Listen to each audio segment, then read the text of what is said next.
Okay, this video is called How to Be a Prolific Writer. I'll just first of all show you a bunch of my books just so you can see that I've written a whole bunch of books, around 20 or something. I lost count because some of them have different versions. Some of them are on audiobook as well or Kindle as well and all that sort of stuff. Other ones were printed and bound in different ways. So anyways, quick medical Spanish. I wrote that a long time ago before my Spanish was actually that good. I did that with my mom and audio cassettes.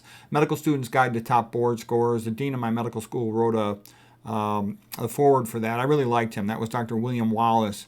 And he was a black guy, but man, he was very nice and his heart was in the right place. He did a lot of good things and he was nice to me. I appreciated that. He got a little pissed off at me for doing my residency at Northwestern instead of Harvard. He felt that I was being lazy. I did it because I was taking care of my mother. Okay, she was sick with cancer at the time in Chicago area.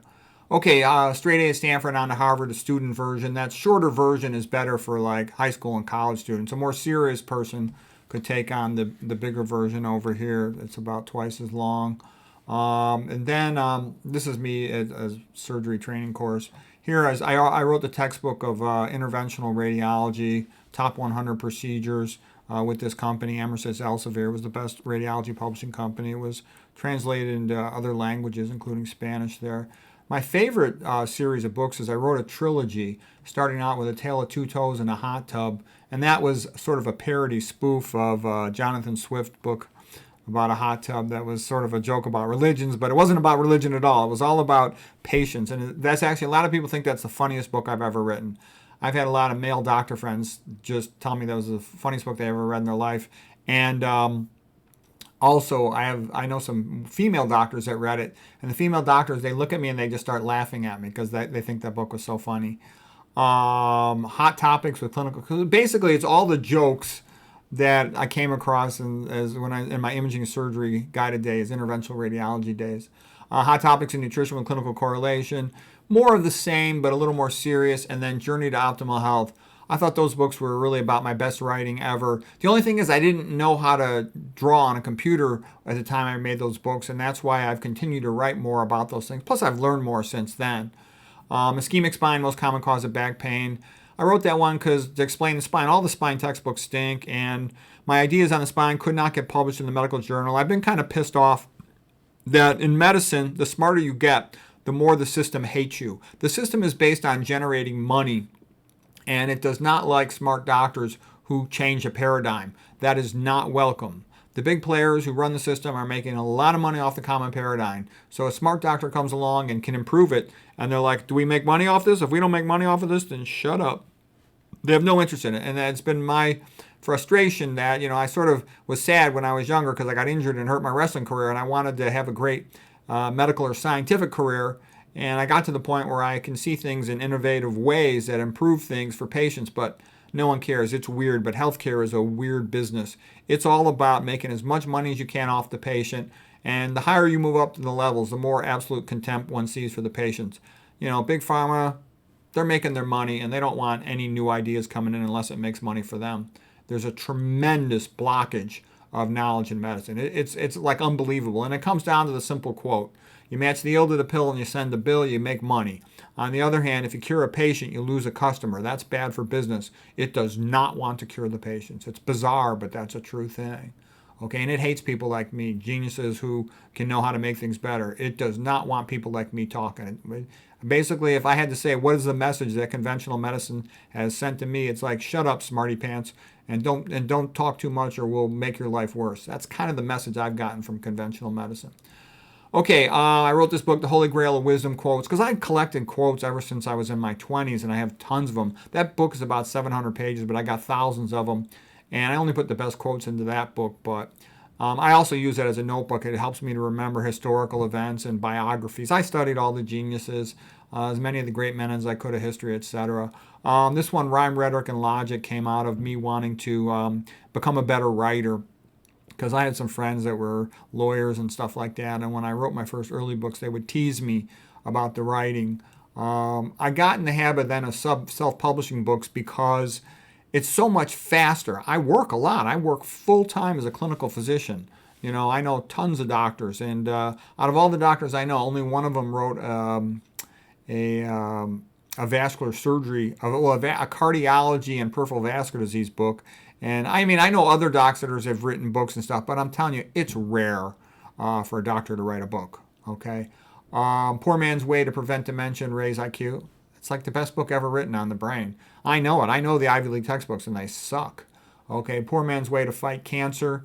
Best book ever written on cancer. I mean, there's other good ones that come at it from a different angle, and they're very good. But these are my coaches, by the way. This is Dave Schultz, world and Olympic champion, and Mark Schultz, world and Olympic champion. And they were great to me. I learned so much from them. I learned more from them than any of my professors at Stanford. And here was one of my more recent book, Medical Reformation, Vegan Renaissance Bible. And basically, I rewrote all the internal medicine subspecialty textbooks because they stink. And they all stink because they don't talk about nutrition, epidemiology, and toxicology. And it kind of made me sad when I was a young medical student and a resident. I really looked up to these books, and the big textbooks of internal medicine, Harrison's and Cecil's. Now I think they're a joke. I think they're a disgrace. They stink. They suck. Okay. And then the best Christian art book. All the art books, in my opinion, almost all of them are kind of the same. I like the specialty books where they just pick one artist and they show all that artist's work. Those ones are really good. But most of the general survey art books, the same old stuff. They start out with a cave painting, drawing, a fat female fertility goddess, a bunch of Byzantine stuff, then some good art in the middle, and then end with a bunch of modern art crap, and they pretend it's real. And that's why almost everything that comes out of professional university conventional institutions stinks, because most conventional people, perhaps to keep their job, they all conform to whatever's the latest trend of BS. And, how can you take somebody seriously if they tell you that they don't know the difference between a man and a woman? Okay, a man is a Johnson, a woman is a Virginia. That's been known for a long time. And if you can't confidently say that, then how can you say anything useful about anything? I mean, then you're a mental wimp and you suck, okay? Here's just a bunch of other books. I wrote a bunch of other ones too, but I'm just giving you the sense. Okay, now some of the viewers had asked me, how do I write so many books? What's the key to writing a book? How does one do it? So I say, first of all, study a topic in great detail so you know the topic pretty well. You have to believe in your heart that you know the subject well enough to say something useful and relatively unique about it. Otherwise, why bother? Okay? And a lot of my books, this is an excerpt in part from one of my books, is I'll write things kind of like Plato did in Plato's Republic, and he wanted to be a playwright. So I'd have a bunch of people talking to each other. And I love the Grand Inquisitor from Brothers Karamazov by Dostoevsky. So I would sometimes have him question me. So he'll say, how do you write so many books? And I use the row, row, row your boat technique. I'm always reading a lot. I always listen to about one book a week in the car while I'm commuting to work. I read about one book a week in the bathroom, my magic bathroom. And then I often watch academic medical videos during my dinner, for example. So I get through the equivalent of at least about 3 books a week. And then when I'm working as a clinical doctor, if I see an interesting case, I look it up. I have conversations with my doctor friends. That's my favorite part of being a doctor, is talking to my doctor friends. There's other good things about it too. I meet a lot of nice people in the hospitals who I like. A lot of it's just cranking out billing codes. That's the main part of it, and that's kind of boring. I've done it so much, I'm tired of that. Okay, but anyways, what are the secrets of writing? On my day off, I'll go to bed early the night before if possible. I wake up early and I do my challenging writing, new material, as soon as I wake up. I don't do anything else. I don't exercise. I don't eat, nothing. I just sit in my chair and I start cranking out the book. Because your cognitive function is best right when you wake up, because your brain was cleaned overnight by the glymphatic system, whereby the blood-brain barrier permeability is increased and the neurons dump out their waste product and they're rinsed away by the cerebrospinal fluid. So you are smartest in the morning. When does an animal need to be smart? When it's hungry in the morning after you break fast. You haven't eaten all overnight. At night, after you eat a meal, you're stupid, so it's not a good time to write. In the morning, you're hungry. I don't eat any breakfast. I just sit down and work. And so I will crank out my new book until anywhere from 11 a.m. to 1 p.m. And then after that, early in the afternoon, I'll work on, the next book. Usually, when I'm doing the original material, that's the real challenge, so I want to be at my best. A lot of times, I'm sort of like accumulating information for the next book, and I'll do that in the afternoon. In the evening, I'll maybe watch a video that might be part of a future project or something. So I'm always learning and accumulating new information. It's sort of like my brain needs to eat information more than my stomach needs to eat food. And I enjoy doing this. I don't know. I think I was sort of born to do this, so I enjoy it.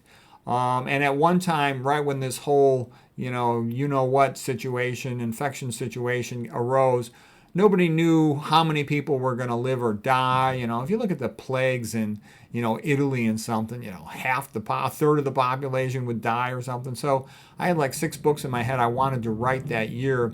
So what I did was I decided I was going to try to have Isaac Newton Anno Mirabilis, a miracle year where he discovered calculus, optics, and a whole bunch of other stuff in one year, the fundamental laws of mechanics. So what I said is I basically decided, I didn't even need my cell phone. I kind of hated it, and I had almost never used it anyways. So I decided to not even carry it. I decided to not do any social media unless I absolutely had to. And I just, because I already had rough drafts for chapters written, and I had all this information sort of sitting there, and I decided to put it all together. So in one year, by just going to bed early, waking up early, and then all my free time I spent writing books. I come home from work, do whatever I had to learn to prepare for the next day on my day off, get up in the morning and crank. And I have the ability to just crank all day. I can crank out and work pretty intensely till nighttime. And I don't have much distracting me because my children are grown up. My wife, I get along with her, but I don't really have much to do with her. It's like I don't spend much time with her at all. I could easily not talk to her for a week and it wouldn't change anything. And so I mention that because I've made that time that when I'm not at work, I do have time to work on the books. I'll also exercise. And if somebody needs me, I'm there for them. Like, sometimes people will have a sick family member. They'll bring them over to talk to me. And I'll do whatever I can to help them. But I don't have a lot of social demands, which is in some ways, it's nice because it gives me more time to write. On the other hand, it's almost bizarre to me. Like when you get great at wrestling or at sports, everybody likes you. But it's weird in medicine. I'm great. I'm a great doctor. I'm an academic medical genius. But the more better I get, the more people hate me. And I almost become more socially isolated. It's weird, but that is true. Okay, so Isaac Newton, for his miracle year, he isolated himself in the countryside at Woolsthorpe. That was a plague year in England at that time to do his work. What else? So basically, if you want to write books, keep on collecting journal things or whatever. What I mean by that is you should have an article of quotes. You should have an article like I love painting, so I've collected folders of great paintings. I was interested in nutrition, obviously, so I've collected giant lists of information on nutrition. I've been interested in art. Like I said, I collected information on that. Literature, history, religion. So I have files on all these things, so I can very quickly go through my own notes. And I've got tons and tons of files, many thousands of pages of all these things, so I can find my information in my own material very quickly. I've got all these quotes from the Bibles and religious books, philosophy books. Like whenever I read a book, I summarize the book in one of my files somewhere, and I go back to that author. I can find everything fast. That's a big part of why I can crank books out fast. And I've been doing this, ever since I was about 18 years old. I've been a real serious academic student. So I've just accumulated a lot of knowledge. And it's kind of nice now that I'm older that I can put it into books and share it. And, I don't sell that many books. I don't have any ability to market or do any of that stuff. I don't have a lot of social contacts. But I think I'm the best writer in the whole United States. I mean, compare my books to someone else. What are you going to see? I mean, like if you look at McDougall's the best nutrition doctor, but I'm a better writer than him. I'm funnier than him by far, okay? Don't get me wrong. He's a great thinker and he's brilliant, okay? I have a lot of respect for him and I learned a lot from him. But if you had to ask yourself, who's going to explain something in a more fun way? It's me, okay? And then if you ask yourself, most of the other famous ones, they're bullshitting you. They're telling the public to eat omega-3s, all this high-fat stuff. A lot of nonsense, okay? And I can assure you, anything coming out of university is going to be a piece of crap. It's always going to be how to sell drugs, every disease. We don't know what causes it. It's associated with aging. Seems to be partly genetic. Take our pill. They're all stupid. They're a disgrace. I mean, like I said, there hasn't been much improvement in conventional medicine since the 1700s, okay? They're a joke. All they do is lie and sell drugs, and they're pathetic. That's why they never cure anything. All those chronic diseases, they never cure them, ever. And then they claim that they're the standard, okay? That even though they completely suck. Okay, oops, I went back a page. All right, let's see here. So what I wanted for you to be useful is to get, my one book about rhyme, rhetoric, and logic. I talk all about the technique of writing. And basically, imagine you're just talking to an intelligent friend and you want to have fun. How would you explain it to them? That's basically what you do when you write. And a couple tricks are you got to get to the point quickly. Everybody is busy and everybody's sick and tired of BS. So you don't start out your book with a whole bunch of boring front matter. You don't start it out with, any of that kind of stuff. You shouldn't have acknowledgments at the front. You should, right in the beginning, put something good. That's why I'll often put drawings, paintings, quotes, something that I think is high value right at the beginning to send a message to the reader that this is going to be entertaining. This is going to be different. I'm going to tell you the truth. I'm not some conformist, wimpy, low IQ weasel who's just trying to get a publication. I'm trying to make the best book ever done in the genre. If I only make a book when I think it's going to be the best thing ever written in that genre. Otherwise, I wouldn't do it. And it is true, some of my early books, I was figuring out how to do everything. I was figuring out some of the nuance of nutrition, and I was figuring out some of the nuance of how to publish a book. But I got most of that pretty well figured out. I've done so many of them now. And the big new thing with my newer books was the emphasis on illustrations. And also, if you have a video on the internet like YouTube, they could delete me tomorrow, okay? I'm not that popular. Big money hates people like me. Somebody that empowers the pros, somebody who wants Bible-based values to come back so society can be free. No, big money wants reduction of population, and they want everybody to be a bunch of serfs, peasants, and slaves, okay? Easy to control. They want you in an electronic car that they can shut it off whenever they want, crash you into a wall whenever they want, not let it start so they can bill you for speeding tickets. They want you to have a you-know-what type of credit, you-know-what score, all of this stuff to control you like a farm animal, okay? I don't want that. I want freedom, okay? I believe man is created in the image of God and deserves to be considered part divine, and we should do our best for him. And individual rights are the foundation of all other rights, as Ayn Rand would say. I agree with all that stuff. Okay, and it's enshrined in the Constitution that man has God-given rights, and the Declaration of Independence as well. Okay, so now as far as like who reads my books, a lot of smart doctors read my books, and they talk to me and they tell me, and I get a lot of compliments from them, and I sort of listen to that feedback because I know they're just giving me their honest opinion. I've had plenty of them walk out of their way to tell me that they loved my books and some of my videos and stuff. And I know they're a smart audience, and I know they're telling me the truth. So I listen to that. And I sort of see my books as like Gothic cathedrals. Whatever I think is good, I just put it in there. If I think it would make my friend laugh, I will put it in there. If I think it'll help my friend understand something, I put it in there. Okay? I had written books in the past for several different publishing companies, and there were things I did not like my book, Medical Student's Guide to Top Board Scores. First of all, they made me take out the abbreviations. They said, oh no, the foreign audience won't understand that. Then they made me take out almost all the jokes. They go, oh no, the foreign audience won't understand that. And I'm like, you know what? I really don't give a rat's ass about the foreign audience, okay? But they're like, well, we need to sell more books, and we sell a lot of books to foreign audiences, so we want to keep everything kind of clear and simple. And I didn't like that. I wrote another book for some of the medical publishers, and they would force me to make every chapter 3 pages. And I'm like, that doesn't really work, okay? Some topics deserve 3 pages, some deserve 30 pages. I mean, it just depends on the topic, but you have to conform to whatever the publisher wants. The real reason to have a publisher is 2 things. The most important one is they can market the book. So you'll make more money with the book if a publisher markets it, because they know how to get it into all the stores, how to advertise it. All that stuff is valuable. The other thing is they're going to correct all the typos. On my own time, I just don't have enough time to make sure I get every typo. I try to minimize them, but I can't do it without having to add a tremendous amount more time to editing. And it's even a bigger problem if you start having pictures, because you change one little thing, it changes the length of a line that you could knock 100 other distal pictures out of alignment and have to reformat and spend an entire day reformatting the book. That's why I don't do it. Let's see, what else can you learn from this? If you want to learn how to write better, my Rhyme, Rhetoric, and Logic book is good. And I go through all the great writers, and I studied all the great writers too to understand them, and there's some of them who I really loved, and a lot of things, the best, who was the most helpful to me was Arthur Schopenhauer and Ayn Rand. because they just tell it like it is, and they both pay their dues. Schopenhauer could read in 5 languages. Ayn Rand could read in a couple languages, and she was a genius, and she tells the truth. Let's see. No one's ever heard of you, the Grand Inquisitor says, because you suck. And I say, that's not true. I read tons of books. I know what's out there. Most books really do suck.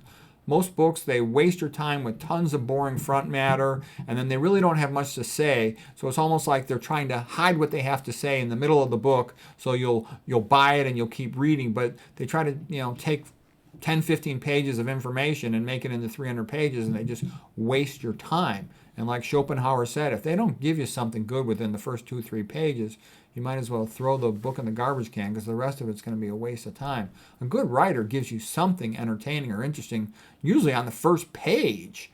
And yeah, there's all kinds of little subtle things like, you don't want big bulky paragraphs. That almost screams waste of time. Author doesn't know what they're doing. They're boring. When people want to talk about learning how to write, you want to learn how to write.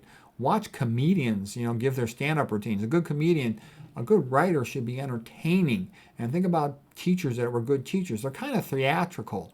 They make it fun. Think about when your parents taught you something. When your dad, my dad would always say to me when I did something stupid, you just failed your instant IQ test. It was always fun when my dad would teach me stuff, and that's the way learning should be. When you learn something that you want to know, it is fun to learn. Public schools kind of train people to think that learning is kind of miserable and it's a big hassle. You take some, Scantron test on something you don't care about, and then you forget it afterwards. But in real life, when you learn how to eat healthier, how to lift weights better, all those types of things, you want to know it. So it's fun to acquire that information. The standard medical textbooks, like I said, all the internal medicine and internal medicine subspecialty textbooks, they're a disgrace. They stink. They're an embarrassment. I have no respect for them. I'm quite familiar with the Ivy League textbooks and the other famous medical centers, and they're all a disgrace. The typical thing they all recommend is the Mediterranean diet, often a high-fat version of the Mediterranean diet. That's ridiculous. That hurts the patient, okay? My books, they're up to date, they're correct, they're focused on key topics, and they're fun. I'm proud of them. They're the best medical books you're going to find. And don't get me wrong, there's a lot of great medical books written by individuals. And I did make a video on that, like the top 30, top 40 books in medicine. And for different subjects, there's great books in a lot of different things. And so when I see there's a great book, like Richard Moore wrote the best book ever on hypertension. So I don't touch that subject because he's already mastered it. He devoted, 50 years of his career as an MD, PhD researching it. So he's done that. There's nothing else for me to do in that area. Okay, so I pick things where nobody has really done something great on it. Okay, so the Grand Inquisitor says, oh, bullshit. There's some great nutrition doctors out there who are better than you, like Dr. McDougall, and he writes nutrition books. And I'll say, yeah, McDougall's the best, but he wrote a fantastic book, for example, his starch solution, and then his other one on gastrointestinal diseases was pretty good. And I've read his other ones as well. And what he does a great job with it. That is true. But for an internist, the holy grail of health is to open up the coronaries of the heart. And they're then going to say anything that's good for the heart is good for the brain. And that's all nice and it's true. But my goal is a lot higher. My goal is to optimize brain function. The brain is way more complex than the heart, and it's way more fussy than the heart. So to understand the brain, you have to know toxicology, you have to know epidemiology. There's just a lot more to know than talking about the heart, okay? Look at the complexity of my lectures versus those of Caldwell Esselstyn, okay? Caldwell Esselstyn did great research. He deserves a Nobel Prize for the heart. But, he doesn't come anywhere close to my level of explaining pathophysiology, toxicology, etc. Okay? And I also am, trying in my own little small way to do what I can to help save civilization. I know what's going on. We're basically in the middle of the new communist revolution. Okay? The Democratic Party is the American Communist Party, and they want everybody to return to slavery and serfdom. And they're well on their way to accomplishing that. And they might very well accomplish that. And there's really nothing we could do. So it's kind of sad and pathetic. But for what it's worth, I try to let people know, you're the descendants of Western civilization, the greatest civilization in the history of the world. We learned so much from the ancient Greeks, the ancient Roman, from the Bible, from the Renaissance, and some other important historical periods.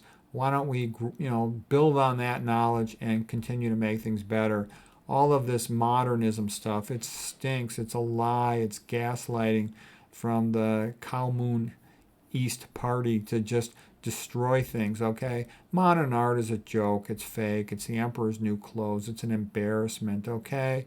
And almost all the other stuff they say, it's all lies and BS to destroy Western civilization. That's what they want because they know you can't have slavery in Christianity because it says all men are equal in the eyes of God. So it's obvious that it's not justified.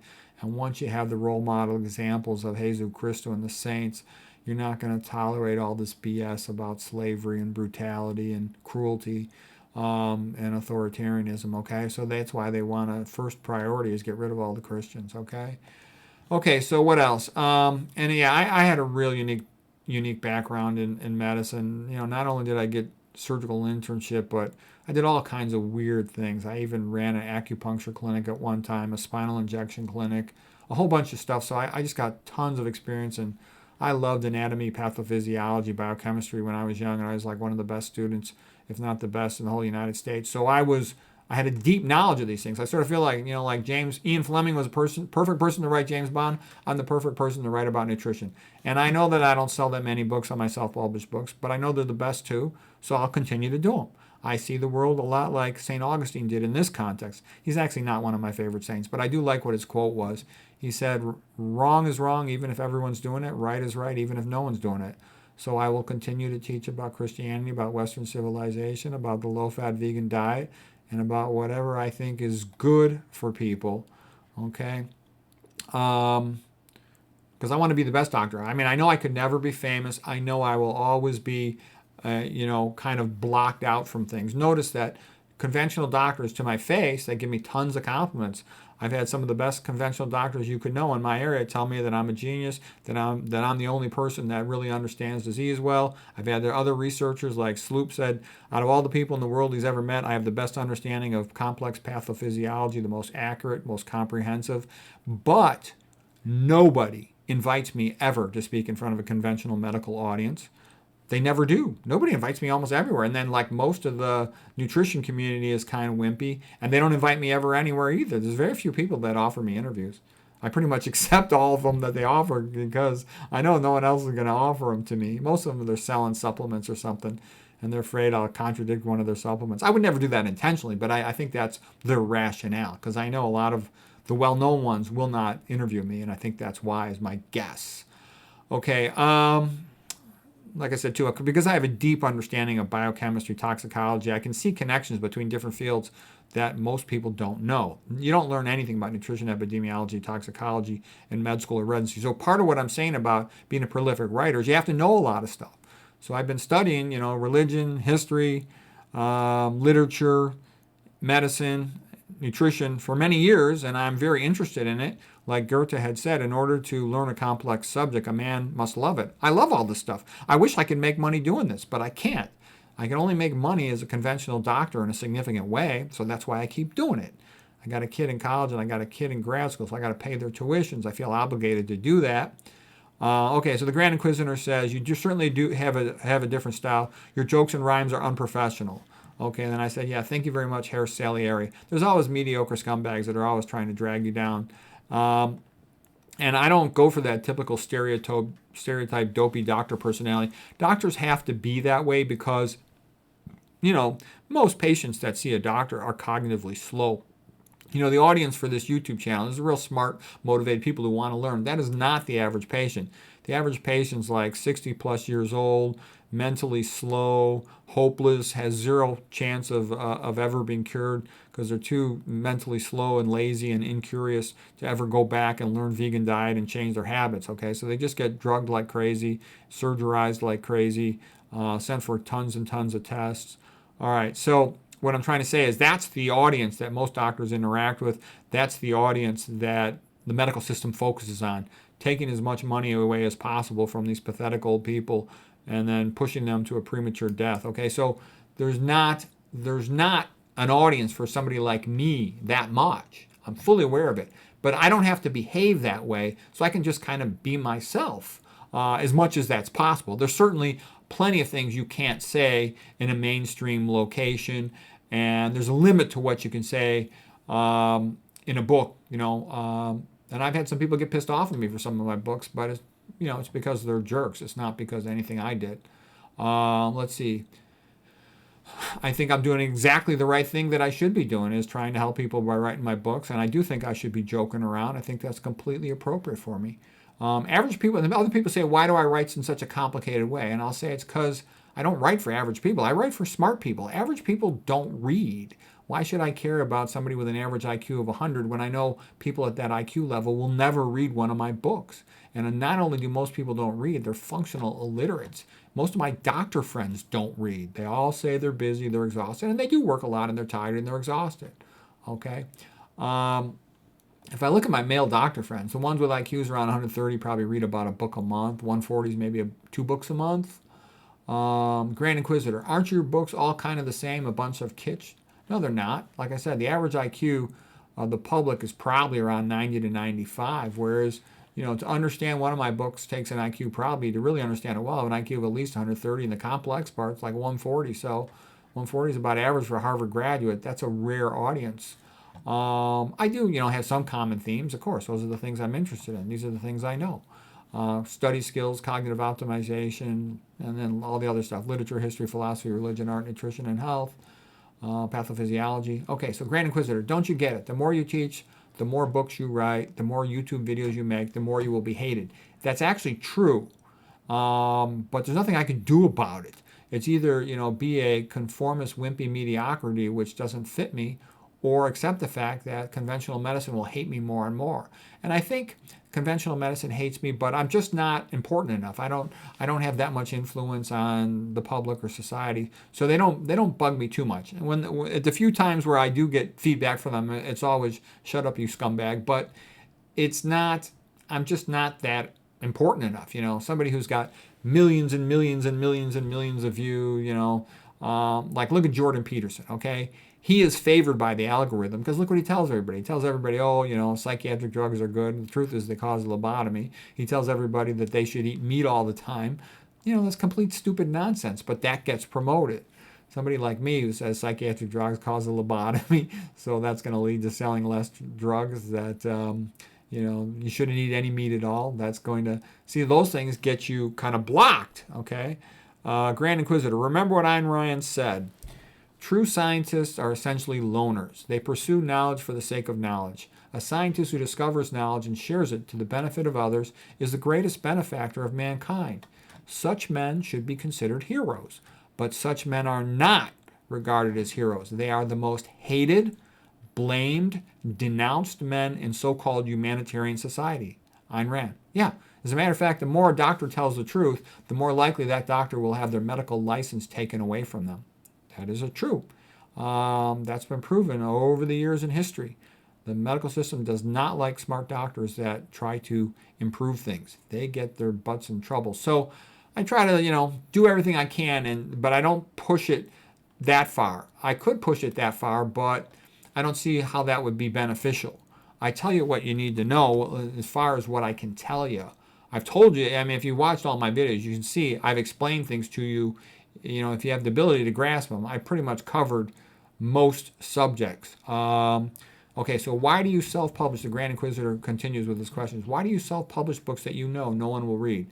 Like I said, it's better to write self-published books because the books are better and I can crank them out faster. The way I write a book is I decide something important needs to be said. Then I look at my schedule over the course of the next couple of months and say to myself, do I have time to do this? And then I also say, do I have any distractions that I must attend to? So I try to make sure that I have nothing important going on for, let's say, 3 months in a row. And then every free moment, I dedicate it to the book. And then I just crank the book out. And then other people tell me, why don't you divorce your wife, find a mistress, a new woman, and be happy?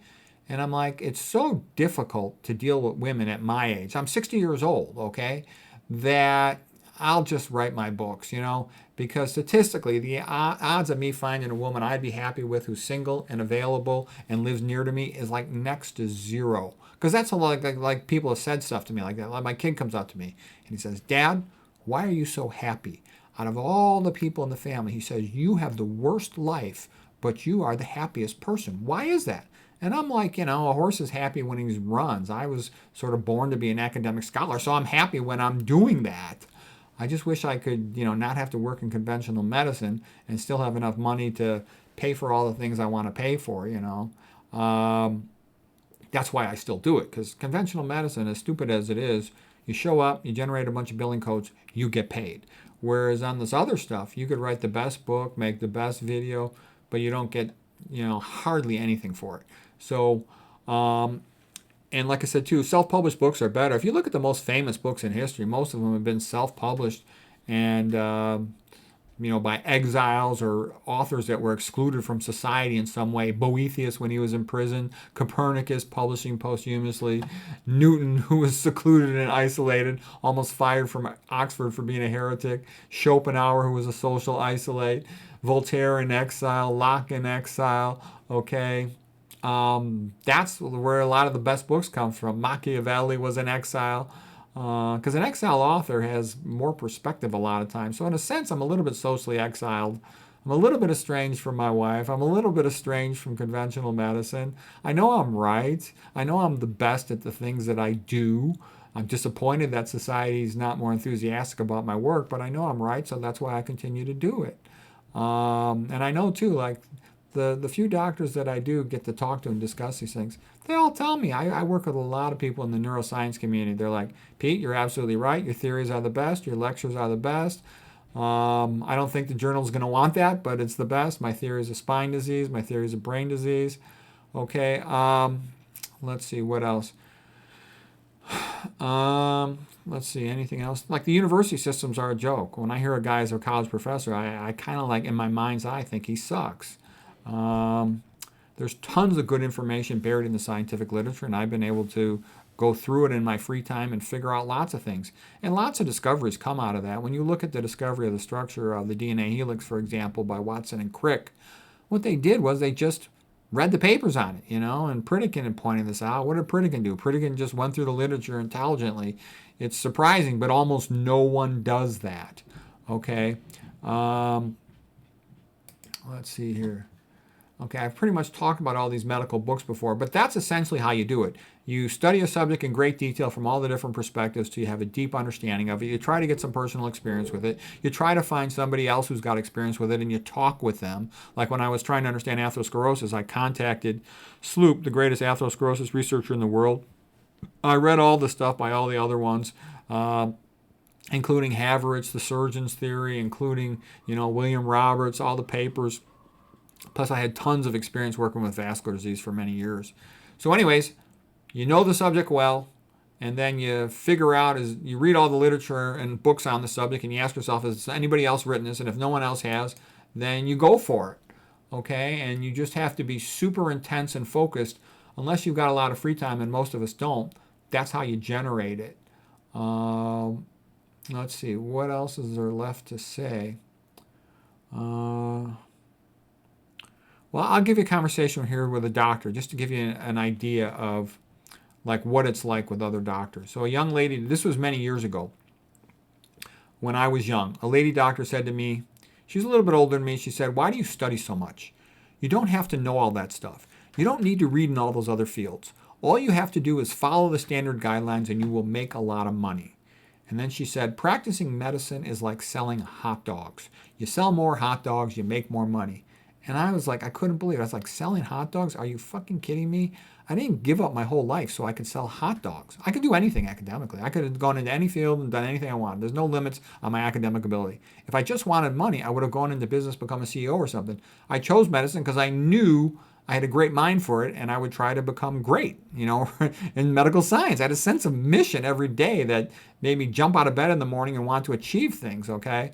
So I never had that materialistic thing. And that's the other thing too. People ask me, like I've had people from, American culture, other cultures tell me, why do you have to talk about philosophy and religion and all this stuff? I'm like, because that's what inspired me to become great. And it's sort of like, I'm going to turn my back on that? No way. And I also think the only thing that could save the United States, the only thing that could save healthcare is to return to Bible-based values, because the current system has absolute contempt for the patient, considers them an atheistic Darwin, talking primate monkey with no intrinsic rights. And as long as you think that way, there's always going to be tons more money, orders of magnitude more money in selling drugs and surgeries and imaging tests than there is going to be in actually helping the person. And so I've also studied, Christianity's inspired the best creative geniuses ever in the history of the world. Don't get me wrong, there's been some that have been not outside of it, but you look at, Isaac Newton, you look at all the great art, the great literature, that inspires it more than anything else. So I want to be part of that, okay? If the contemporary society doesn't appreciate me, that's just because they're ignoramuses, but I want to be part of the best in the historical tradition. I'm not, and like and also that lady, she said to me, "You're such a typical man, always trying to be a show off. I don't care about that. I just want to make money and survive." And I was like, "You don't understand me. I'm not just trying to look good. I'm trying to become great, and someday I will be."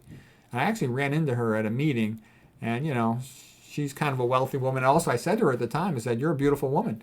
You could easily get some guy to pay your bills. To you, medicine is a joke, a convenient way to make money. But for me, no one will ever pay my bills, and I wanted to be great, not just make money." All right, and so actually, I knew another lady radiologist in her early 60s. This is kind of typical medical thinking here. And she told me she'd just gotten a cardiac pacemaker. I told her she was too young to have all these problems. She's like in her early 60s. And I told her she should, quit her cardiologist, get a new cardiologist, become a vegan. She's like, "Oh no, my cardiologist is the best in the city. He's very prestigious. He works at the best medical center." And I'm like, well, pretty soon, out of all the patients in the graveyard, you'll have the most prestigious cardiologist. The reason I went through that little line is most of the big shots I've learned in medicine. My father told me this many years ago. Most of the big shots in conventional medicine are phonies, okay? They just have the right social skills or networking skills to get themselves like a bunch of papers. They put their name on a bunch of papers that are written by their departments, not necessarily by them. And they don't really know much, and they put on this big show, but they really don't help that many patients. So anyways, I didn't want to be a phony like that. I wanted to be somebody who really tried to help patients, even though you can't help a patient if they don't want to learn. Let's see what else. So the Grand Inquisitor, he makes a prediction. He says, "No one will ever read your books. No one will ever watch your videos. You will be deleted from history and no one will care." And I said, I have honored the promise to my mother that I would try to become a great doctor when I said I would. And at the last judgment, God will ask you, "Are you a hypocrite like Hippocrates or a hypocrite?" And I can look him in the eye and said I did the best I could. So anyways, that's kind of my philosophical point of view for why I write, and Orwell had written up all about that. But that's basically it. Learn your thing well. You have to be excited and interested in it, and then you have to totally narrow your focus and crank it out. And you probably have to give up other social things, but I didn't really have that much other social stuff going on anyway, so it wasn't much to give up. And it seems better than the alternative. A lot of old intellectual guys like to write, and I enjoy it. I just wish I had more time for it. So anyways, I hope that was helpful.